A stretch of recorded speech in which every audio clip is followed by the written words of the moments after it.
नमस्कार। एनटीपीसी के इस सीरीज में आज हम हाजिर हैं 5 फरवरी 2021 शिफ्ट 1 से प्रश्नों को लेकर। इसमें हम लोग जानेंगे 76 से लेकर के 100 तक के प्रश्नों का हल। तो चलिए शुरू करते हैं।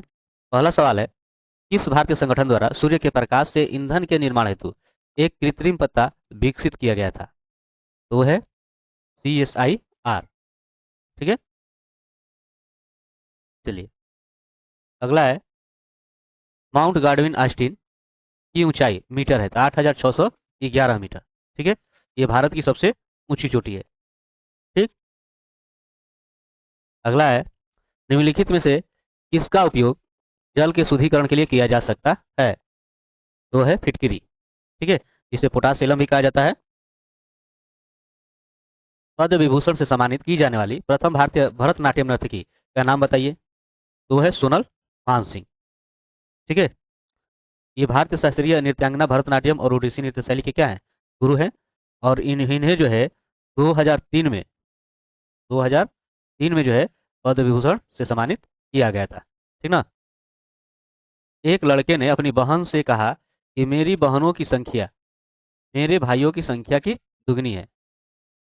यहाँ अगर मान कर चलें कि लड़कों की जो संख्या है वो X है और लड़कियों की जो संख्या है वो Y है। ठीक है, तो इस प्रश्न के अनुसार अगर देखें तो दे रहा है कि मेरी बहनों की जो संख्या है तो मेरे भाइयों की संख्या की क्या है? दुगनी है। ठीक है, तो ये लड़के हो गए यानी कि भाई हो गए, और ये लड़कियां यानी कि बहन हो गई। ठीक है, और ये दे रहा है कि दुगना है। लेकिन आप ये भी देख रहे हो कि ये अपने भाइयों को कह रहा है। ठीक है, यानी अपने आप को शामिल नहीं कर रहा है, तो यहाँ से एक आपका क्या हो जाएगा? कम हो जाएगा। ठीक है, यानी ये आपका हो जाएगा 2x - 2 बराबर y, या ये आपका 2x, y इधर आएगा तो ये माइनस हो जाएगा। ठीक है, और ये इधर जाएगा तो 2 प्लस आपका हो जाएगा। अब अगला देखते हैं। अगला है, लड़की कह रही है कि मेरे भाइयों और बहनों की संख्या समान है। ठीक है, यहाँ पे जो है भाइयों और बहनों की संख्या क्या है? समान है। ठीक है, लेकिन अपने आप को शामिल नहीं कर रही है। अपने आप को शामिल नहीं कर रही है यहाँ पे, है ना। यहाँ पर आपका माइनस हो जाएगा। तो ये देखिए, ये जो है आपका y इधर आएगा तो क्या हो जाएगा? माइनस, और ये आपका माइनस। ठीक है, समीकरण 2 हो गया। अब ध्यान दीजिएगा, अब इसको हल करना है तो आप क्या करोगे? तो देखिए, हमें y का मान ज्ञात करना है। ठीक है ना। तो x वाले पक्ष को बराबर कर लेते हैं, यानी यहाँ पर हम 2 से गुना कर लेते हैं। तो 2 से गुना करेंगे तो ये देखिए 2x, ये आपका 2y, और ये -2 हो जाएगा। अब आप क्या कीजिए, इसमें से इसको जो है आप घटा दीजिए। ठीक है, यानी जब घटाओगे तो देखिए ये माइनस, ये आपका प्लस, ये भी क्या हो जाएगा? प्लस। देखिए 2 और ये 2 आपका खत्म, और ये आपका देखिए 2y में से y घट जाएगा यानी y हो जाएगा, और ये 2 2 कितना हो जाएगा? 4। यानी यहाँ पे लड़कियों की संख्या कितनी हो गई? 4। अगला है, ये वृत्त दिया गया है ना, क्योंकि समीकरण है। ये सापेक्ष बिंदु ये है, तो की स्थिति निर्धारित कीजिए। ठीक है, ये अंदर स्थित है, बाहर स्थित है, इस पर स्थित है, या निर्धारित नहीं किया जा सकता। तो आप क्या करोगे? ये जो मान है इस समीकरण में आप रख सकते हो। ठीक है, तो इस समीकरण में ये देखिए, ये आपका x हो गया, ये आपका y हो गया। यहाँ पर जो आप मान रखेंगे, ये आपका 3 का स्क्वायर, और ये आपका 4 का स्क्वायर, -3, यहाँ पर आपका हो जाएगा 3, और यहाँ पर y का मान क्या है? 4 है तो 4। ठीक है, +1 बराबर 0। ठीक है, अब ये आपका 3 × 3 = 9, 4 × 4 = 16, ये 3 × 3 = 9, 4 × 4 = 16, और ये आपका +1 बराबर 0। ठीक है, अब यहाँ से आप देखिए क्या हो जाएगा? ये 9 9 16 16 खत्म। अब यहाँ पे देख रहे हो ये क्या है? एक जो है यहाँ पर एक मान आ रहा है ना। यहाँ पर जो है आपको 1 बराबर 0 है, नहीं है, है ना। यहाँ पर एक तरह से 1 बड़ा है 0 से। ठीक है ना। तो 1 बड़ा है 0 से मतलब क्या कि ये जो है, जो बिंदु है सापेक्ष बिंदु, ठीक है, ये कहाँ होगी? तो वृत्त के बाहर स्थित होगी। ठीक है, अगर ये वाला कंडीशन अगर 0 बराबर 0 आता तो इस पर क्या हो जाता? कि वृत्त पर स्थित हो जाता, है ना। और कम होता तो अंदर स्थित। तो यहाँ पर जो है आपका बड़ा है तो बाहर स्थित, यानी कि दूसरा आपका हो जाएगा। ठीक है, भारतीय संविधान के गणतांत्रिक होने का कारण क्या है? तो इसमें जो है निर्वाचित संसद का प्रावधान शामिल है है ना। यहाँ पर निर्वाचन होता है निम्नलिखित में से कौन सी गर्म पानी की धारा नहीं है, तो वो है हमबोल्ट की धारा। ठीक है, जिसे पेरू धारा के नाम से भी जाना जाता है। और ये लगभग जो है 900 किलोमीटर की चौड़ाई के साथ है ना, इसकी जो चौड़ाई है 900 किलोमीटर की है।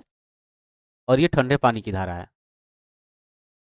अगला है, यहाँ पर आपका दिया गया है कि माध्य और माध्यिका के मान क्रमशः ये और ये हैं, तो बहुलक ज्ञात कीजिए। देखिए बहुलक के लिए आपका सूत्र क्या हो जाता है, तो बहुलक बराबर आपका हो जाता है 3 गुणे माध्यिका माइनस 2 गुणे माध्य। ठीक है, 3 गुणे माध्यिका यानी कि 5, और 2 गुणे माध्य यानी कि ये आपका 4, ये आपका 15 हो गया, ये 8, तो 15 में 8 कटेगा 7। यहाँ पर आंसर क्या हो जाएगा, दूसरा। ठीक है, अगला है कि निम्नलिखित को एक सार्थक क्रम में व्यवस्थित करें। तो देखिए ये पांचों आप पहले आप देख लीजिए, रोग है, उपचार है, संक्रमण है, स्वास्थ्य लाभ है और रोग निदान है। तो पहले क्या होता है, पहले संक्रमण होता है यानी सी हो जाएगा। इसके बाद वो रोग में तब्दील हो जाता है ना, ये दूसरे नंबर पे। अब जब रोग हो गया, अब डॉक्टर के पास जाएंगे तो पहले उसकी जांच होगी, है ना, यानी आपका ये हो जाएगा। फिर आपका उपचार होगा। ठीक है, और उपचार के बाद जो है आपका स्वास्थ्य लाभ होगा, यानी CAEVD इसमें है आपका, तो आपका पहले में है, यही आपका आंसर हो जाएगा। ठीक ना। चलिए यहाँ पर देखिए, इसमें ये पैराग्राफ है और दिया कि वर्तमान वर्ष के दौरान जो है 5 ब्रांडों की कारों ABCDE की बिक्री का प्रतिशत जो इसमें है। ठीक है, तो पहला जो सवाल आप देख रहे हो, दिया गया कि निम्नलिखित में से कौन सा निष्कर्ष ग्राफ के निरूपित किए गए आंकड़ों के अनुसार सही नहीं है। पहला देखिए, ई की बिक्री बी की बिक्री की दुगनी है। देखिए यहाँ पर ई की बिक्री ये है और बी की बिक्री ये है, और दे रहा है कि ई की बिक्री जो है दुगनी है। अगर ये दुगनी होती तो ये बी का क्या हो जाता, ये इसका ये 50 होता है, कितना होना चाहिए था, 50, है ना। उलट जो है ये ई जो है आधा है, ठीक है, दिख रहा है ना, ये 12.5 है, ये 25 है, तो यानी यही आपका क्या हो जाएगा, गलत। तो आगे देखने का आपको मतलब नहीं बनता, ठीक है ना। चलिए, CDE और E की संयुक्त बिक्री ए की बिक्री की कितनी प्रतिशत के बराबर है। CDE और ए में तुलना करना है। देखिए यहाँ पर देखिए, ये आपका CDE और E, आप देखिए 12 12 12.5 12.5 12.5, 12 × 36 हो जाएगा, और ये आपका 1.5, यानी कि CDE को अगर लीजिएगा, C और D और E को, ये आपका हो जाएगा 37.5 इतना परसेंट, और ये भी आपका इतना ही है। तो दोनों जो है बराबर है, यानी कि लगभग ये आपका क्या हो जा रहा है, 100% हो जा रहा है। ठीक है, यहाँ पर कितने के बराबर हो जा रहा है, 100%। आपको हल करने की जरूरत भी नहीं है, स्पष्ट है वहाँ पे। अब चलिए देखिए, यहाँ पर दिया गया है कि एक हिस्टोग्राम है, इसके दौरान एक परीक्षा में लड़कों और लड़कियों का औसत प्रतिशत स्कोर ये दर्शाया गया है। ठीक है, अब 5 वर्षों के दौरान लड़कों के कुल औसत स्कोर और लड़कियों के कुल औसत स्कोर का निरपेक्ष अंतर कितना होगा। तो देखिए लड़कों के लिए अगर आप देखोगे, पहले कुल औसत अगर निकालोगे, तो लड़कों के लिए देखिए ये वाला है, यानी पहले क्या है, 65 है, फिर आपका 80 है, और फिर आपका 80 है, फिर आपका क्या है, 65 है और 60 है, 65 है और 60 है बटा 5। अब आप जोड़ सकते हो। ठीक है, तो ये आपका 8 8 16 यानी 160, और ये देखिए आपका 6 18, ठीक है, 0 8 6 14, 1 1 2 1 3 हो जाएगा, और फिर आपका एक ये 5 है, और एक 5 ये है, यानी 10 हो जाएगा। तो ये आपका जो हो जाएगा 3.5 और बटा 5, तो 5 7 35 यानी कि ना। अब लड़कियों के लिए अगर आप लीजिएगा, तो लड़कियों के लिए आप देखिए 60 है, 65 है, 60 है, 65 है, फिर जो है ये आपका 75 है, फिर 80 है और 80 है, 80 है, और ये भी बटा 5 हो जाएगा। अब यहाँ से देखिए, अब देखिए यहाँ से इसको ये 5 दे दीजिए, तो ये 80 80 यानी कि 240 हो जाएगा, और ये आपका 60 है ना, 60 यहाँ पे 300 हो जाएगा, और ये आपका 60, ठीक है, 360 हो जाएगा बटा 5। ये आपका कितना हो जाएगा, 5 7 35, और 5 दूनी 10। ठीक है, इनका आपका 72 हो जा रहा है। अब इनका आप पूछ रहा है कि निरपेक्ष अंतर ये जो है कितना होगा, तो 72 में से 70 घटा दीजिए, कितना हो जाएगा, 2। ठीक ना, इसमें आपका आंसर कितना हो जाएगा, 2। अगला है कि 2014 में लड़कों एवं लड़कियों का प्रतिशत स्कोर के निरपेक्ष अंतर, 2014 में यहाँ पे देखिए, यहाँ पर इनका अंतर कितना है, 5 का है। ठीक है, अब जो है अगला क्या पूछा है कि 2018 में, ठीक है ना, वो भी आपको जो है देख लेना है। 2018 में इनका अंतर कितना है?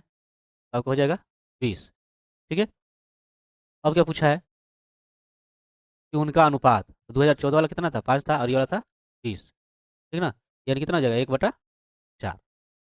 इसका अनुपात के रूप में करोगे तो 1/4 हो जाएगा। यानी आंसर हो जाएगा पहला। आगे है, जैसा कि ये दे रहा है कि ये चिन्हों को जो है ना, 7 एवं 9 को परस्पर बदलने पर निम्नलिखित में से कौन सा समीकरण संतुष्ट हो जाएगा? ठीक है। तो देखिए, जोड़ को आपको क्या कर लेना है? भाग कर लेना है। जोड़ को क्या करोगे? भाग। और देखिए, भाग को क्या कर लेना है? जोड़। और दूसरी बात कि 7 और 9 को, तो ये 7 है तो आपका 9 हो जाएगा, और ये 9 है तो क्या हो जाएगा? 7। तो इसको अगर आप हल करने जाओगे तो देखिए, ये 3 तिहाई आपका 3 हो जाएगा, माइनस ये 7 × 5 = 35 हो जाएगा। ठीक है। अब यहाँ से अगर आप देखोगे तो 35 × 3 = 38। 38 में से 4 घटाओगे तो कितना हो जाएगा? 38 में से 4 घटेगा, ये आपका हो जाएगा 34। अब बताइए कि 34 40 बराबर है? ये बराबर नहीं है ना? यानी ये समीकरण जो है संतुष्ट नहीं करेगा। ठीक है। इसके लिए आप देखिए, तो इसके लिए अगर आप देखेंगे तो देखिए, 7 को आपको क्या कर देना है?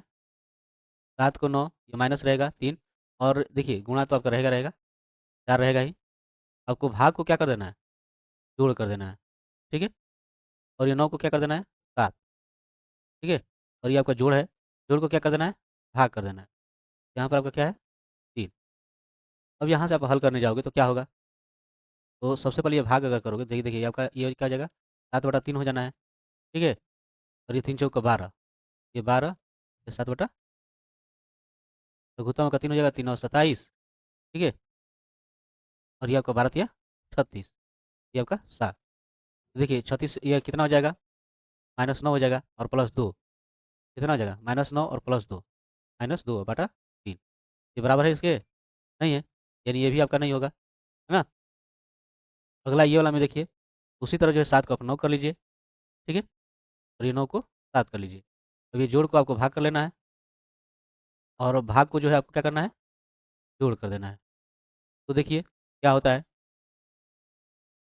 ये देखिए इसमें भाग करोगे तो आपको कितना हो जाएगा? 3, और ये आपका गुणे 4 प्लस 7 और -5, ये आपका 12 हो गया। ठीक है। तो ये आपका 7, -5, 12 7 19, -5 यानी कि 14। ये देखिए 14 आया है, यानी इसको संतुष्ट करेगा, यही आपका आंसर हो जाएगा। ठीक है। अगला देखिए, उस अक्षर का चयन करें जो निम्नलिखित श्रेणी में प्रश्न चिन्ह के स्थान पर आ सकता है। तो डब्लू है, यू है, आर है, और यहाँ पर क्या होगा ये आपको बताना है। ठीक है। तो देखिए डब्लू से अगर यू तक ये जा रहा है तो कितना की कमी हो रहा है ना? 2 की। ठीक है। यहाँ से ये जाएगा तो ये कमी कितना हो रहा है? 3 की। उसी तरह जो है देखिए 2 3 हुए तो यहाँ पर कमी आपको होना चाहिए 4 की। ठीक है। तो 4 की अगर कमी करेंगे तो क्या हो जाएगा? ये 18 है, 18 से 4 कम कर दोगे यानी 14वां। 14वां पर अब क्या आता है? 3 आता है। ठीक है। और अब देखिए 4 कमी हो गया, तो इससे आप करोगे 5 कम। 14 में 5 कम करोगे तो 9, यानी कि ये आई। ठीक है। और इसमें से 6 कम करोगे 9 में से तो 3, ये तीसरे स्थान पर है। मतलब यहाँ पर आपका क्या होगा? 10। ठीक है। ये आपका पहला हो जाएगा। आगे देखते हैं। अगला दिया है, ये कथन है। ठीक है। सरकार ने हाल ही में विदेशी पर्यटकों के लिए कई रियायतों की घोषणा की है और आकर्षण योजनाओं की पेशकश की है। ठीक। तो निष्कर्ष क्या दे रहा है कि सरकार जो है विदेशी पर्यटकों को आकर्षित करने के प्रति गंभीर दिख रही है, तो बात सही है। और अब अधिक संख्या में विदेशी पर्यटक द्वारा देशों की यात्रा करने की संभावना है, ये भी बात सही है। ठीक है। यानी कि दोनों निष्कर्ष जो है पालन कर रहे हैं ना, जबकि निष्कर्ष 1 और 2 दोनों पालन करते हैं। चलिए अगला है ये। ठीक है। तो जैसे कि ऊपर ये दिया गया था, आपको जो है इसे हल करना है और इसका आंसर कमेंट में बताना है। ठीक है। चलिए, यहाँ पर है, किसी विशेष कुट भाषा में कारपेंटर को ये लिखा जा रहा है, तो उसी कुट भाषा में इसको क्या लिखा जाएगा? पहले चेक कर लीजिए। ठीक है। CARPENTER।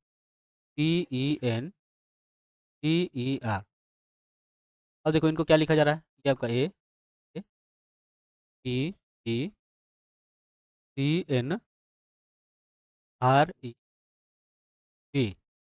ठीक है। चलिए इसमें देखिए, तो यहाँ से जो है ये कितना, देखिए ये क्या हो रहा है? 2 की कमी। ठीक है। ये से इसमें कोई परिवर्तन नहीं, ये जैसे वैसे है। ठीक है। यहाँ पर देखिए 2 की कमी, कोई परिवर्तन नहीं। ठीक है। यहाँ पर आपका 2 की कमी, कोई परिवर्तन नहीं। ठीक है। इसमें 2 की कमी, यहाँ कोई परिवर्तन नहीं, 2 की कमी। ठीक है, उसी तरह जो है आप ले लीजिए किचन के लिए, KITCHEN। ठीक है, यहाँ पर आपको करना होगा 2 की कमी। 2 की कमी करेंगे तो क्या आ जाएगा, तो ये आपका 11 पे होता है, तो 2 की कमी करेंगे तो 9, 9 पे क्या आएगा, आई। ठीक है, ये आपका वहीं का वहीं रहेगा, आई आई है तो आई रहेगा। इसमें से 2 कमी कर दोगे तो टी से 2 कम करेंगे तो क्या हो जाएगा, आर। ये आपका सी का सी ही रहेगा। अब इसमें से आप 2 की कमी करोगे तो आपका ये 6वें नंबर पर यानी एफ हो जाएगा, है ना। और ये आपका ई है तो ई का जो है इसमें कोई परिवर्तन नहीं करना है, और इसमें से 2 कमी करोगे, 2 कमी करोगे 14वें पर है ना, 2 कमी कर दोगे तो 12वां यानी कि एल, आई आई आर, है ना। तो किसमें है ये आपका, तीसरा है। ठीक है, यही आपका आंसर हो जाएगा। ठीक, अगला है कि छात्रों की एक पंक्ति में रोहन बाएं से 7वें और दाएं से 20वें स्थान पर हैं, तो पंक्ति में कितने छात्र हैं। तो कुल जो छात्र है वो आपको 7 + 20 हो जाएगा, और चूंकि इसी को 2 बार शामिल किया गया है तो एक माइनस कर, ठीक है, यानी 27 - 1 यानी कि 24। यहाँ पर आपका आंसर हो जाएगा चौथा। ठीक है, अगला है कि 5 व्यक्ति अभी, राज, ब्रिज और रिट्ज और दास एक सीढ़ी पर एक दूसरे के ऊपर बैठे हुए हैं। ठीक है, जरूरी नहीं कि इसी क्रम में, तो मान लो ये आपका सीढ़ी हो गया। ठीक, यहाँ पर ये 1 2 3 4 5। ठीक है, अब जो है जैसा कि दिया गया है कि राज जो है रीड्स के ऊपर बैठा हुआ है, और रीड जो है अभी के ऊपर, और रीड्स और दास के बीच में केवल 2 व्यक्ति है। ठीक है, और दास जो है अभी के पीछे बैठा है। ठीक है, दास और राज के बीच में कितने व्यक्ति बैठे हैं। ठीक है, चलिए एक बार यहाँ से एक बनाते हैं। जैसे कि दिया गया है कि राज जो है रीड्स के ऊपर बैठा हुआ है। देखिए मान लो यहाँ पर हम ले लेते हैं रीड्स, इसके ऊपर बैठा है राज। ठीक है, और रीड जो अभी के ऊपर बैठा है, रीड जो है अभी के मतलब इसके नीचे कौन है, अभी है। और रीड जो है तथा दास के बीच केवल 2 व्यक्ति हैं, रीड और दास के बीच, है ना, 2 व्यक्ति हैं। यहाँ पर एक और हो जाएगा। ठीक है, तो देखिए फिर दिया गया है कि रीड जो अभी के ठीक ऊपर है, तो रीड तथा दास के बीच में केवल 2 व्यक्ति है, रीड और दास के बीच में 2 व्यक्ति हैं, है ना। यहाँ पर कोई और है, तो देखिए यहाँ पर और है तो और कौन बच रहा है, ये राज हो गया, रीड हो गया, अभी हो गया, दास हो गया, कौन बच रहा है, ब्रिज। कौन बच रहा है, ब्रिज। ठीक है ना, ये ब्रिज लिखना है आपका, ये ब्रिज हो जाए। ठीक है, मतलब कि जो आपकी ये बनेगी ये आपका दास, ब्रिज, अभी और रीड और राज। अब जो पूछ रहा है कि दास और राज के बीच में कितने व्यक्ति बैठेंगे, दास और राज। देखिए दास और राज के बीच में कितने व्यक्ति हैं, 3 लोग हैं, है ना। कितने इसमें हो जाएंगे, 3। ठीक है, चलिए आगे देखते हैं। यहाँ पर जो है अंक अक्षर चिन्ह श्रृंखला है। ठीक है, तो दिया है कि दाएं सिरे से 8वें वर्ण के दाईं ओर 5वां वर्ण कौन सा है। 8वें, ध्यान दीजिए, दिया गया है कि दाएं सिरे से 18वें वर्ण के, तो आप जानते हो कि आपका दायां हो गया या आपका बायां हो गया। दाएं सिरे से 18वें वर्ण, दाएं सिरे से 18वें वर्ण पर जाएंगे। ठीक है, तो देखिए ये आपका 1 2 3 4 5 6 7 8 9 10 11 12 13 14 15 16 17 18, 18वें वर्ण पे क्या है, सी है। ठीक है, तो 18वां वर्ण सी है, तो सी के दाईं ओर 5वां वर्ण, सी के दाईं ओर 5वां वर्ण, तो क्या हो जाएगा, यहाँ से सी के दाईं ओर आप जाइएगा। ठीक है, यहाँ से देखिए 1 2 3 4 5, 5वें पर क्या आ रहा है, सी, यहाँ पर आंसर क्या हो जाएगा, सी। ठीक है, एक परिवार में 3 जोड़ों समेत 7 परिजन है, कलाकार की शादी जो है राजनेता से हो रही है। ठीक है, अब दे रहा है कि उनके 3 बच्चे हैं, शिक्षिका जो है लेखाकार की जेठानी है, लेखाकार की जेठानी है, जो इंजीनियर की पत्नी है। ठीक है, ये पति पत्नी ये भी हो गए, और डॉक्टर और कारोबारी जो है दोनों भाई हैं। इनमें से कौन शिक्षिका का पति हो सकता है, तो यहाँ पर देखिए राजनेता है ना, और कलाकार जो दोनों पति पत्नी है, यानी राजनेता आपका नहीं होगा। ठीक है, और देखिए लेखाकार की जो है पति जो है इंजीनियर है, यानी ये भी नहीं होगा। लेखाकार तो खुद मतलब ये स्त्री स्त्री है ना, बच्चा आपका क्या डॉक्टर, यही जो है शिक्षिका का पति हो सकता है। ठीक है, अगला है, चलिए दिया गया है किसी विशेष कुट भाषा में ये टेलीविजन को ये लिखा जा रहा है और उसी कुट भाषा में इसको किस प्रकार लिखा जाएगा ये आपको बताना है। तो ये आपके लिए है, इसका भी आंसर जो है हमें कमेंट में चाहिए, देखते हैं कितने लोग कमेंट करते हैं। अगला है, उस संख्या का चयन करें जो निम्नलिखित श्रेणी में प्रश्न चिन्ह के स्थान पर आ सकती है। ठीक है, देखिए 5 7 3 9, तो 5 से 3 है ना, ये आपकी 2 की कमी। ठीक है, यहाँ से फिर 2 की अगर कमी करेंगे तो क्या हो जाएगा, 1 हो जाएगा। ठीक है, ये आपका बढ़ोतरी हो रहा है। इसके बाद अगर ये कीजिएगा तो 9 2 11 आएगा, लेकिन हमें ये वाला चाहिए है ना, तो आपका आंसर क्या हो जाएगा, पहला। ये रहा बाकी के सही प्रश्नों के हल। अगले वीडियो में आएंगे नए प्रश्नों के साथ, तब तक के लिए धन्यवाद।